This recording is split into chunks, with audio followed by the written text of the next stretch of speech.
Is it healthy to skip breakfast medically? Traditionally, breakfast has been labeled as the most important meal of the day to kickstart the brain and body. The preconceived notion that eating breakfast like a king is undoubtedly a well-known conception for centuries and widely acceptable culturally and globally. So, does skipping breakfast really mean more than just health-related concerns, or is it simply just a way to color one's life to kickstart a busy, meaningful day in modern civilization? So, is it really harmful to skip breakfast? Skipping breakfast is believed to pose the following health risks, according to the traditional thoughts. The following are the associated risks, and the list is by no means not exhausted. Skipping breakfast is traditionally believed to elevate blood pressure, blood cholesterol, and pose diabetic risk. Many well-known nutritional authorities in the world advise that skipping breakfast is bad for health, posing risk of carbs craving later in the day when one breaks the fast, hence leading to risk of weight gain and metabolic syndrome. Worldwide, you may find plenty of credible medical authorities and agencies recommending eating breakfast to start the day in a way to benefit metabolic health and promote healthy body weight. The famous medical authority Mayo Clinic also highly supports taking breakfast as a way to prevent obesity. Ironically, you may find many association studies which in fact fail to demonstrate causation of skipping breakfast and weight gain, but being interpreted in an explicitly misleading way to promote the health benefits of eating breakfast. Majority of this kind of studies are mainly funded by breakfast-producing food industries to promote the sale of their products, rather than a truly genuine scientific studies. This is so-called funding, or sponsorship bias.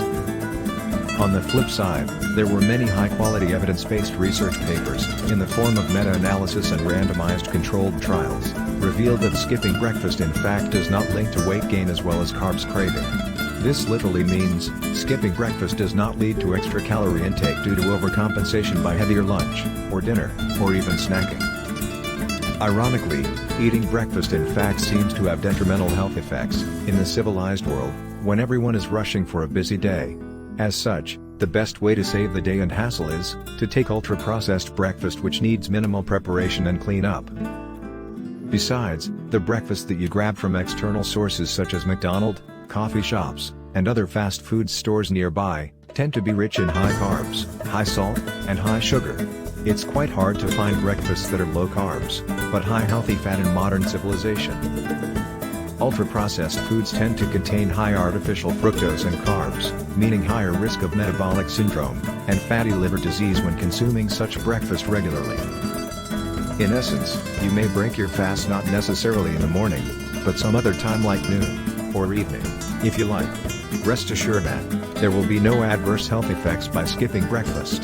Rather, the following are the possible side effects of skipping breakfast, if you like to put it this way. So, what are these side effects? Are they good or bad for health? Here you go. Skipping breakfast has been proven scientifically to link to weight loss due to overall reduction in daily calorie intake, reduced appetite and carbs craving, due to diminished constant insulin secretion, improved mental clarity, and better mood for the same reason, that is, reduced insulin resistance. More importantly, reduced total calorie. In particular, skipping ultra-processed foods leads to lower metabolic health risk and fatty liver disease, as well as dementia. So, take-home message. There is no need to feel guilty if you decide to skip breakfast one day. It won't harm you, rather it's a good way to cut your total daily calorie. On the other hand, do consider high-quality breakfast with low or no ultra-processed foods, if you choose to have breakfast instead. Stay safe, and until then, see you in the next episode of Health Talk.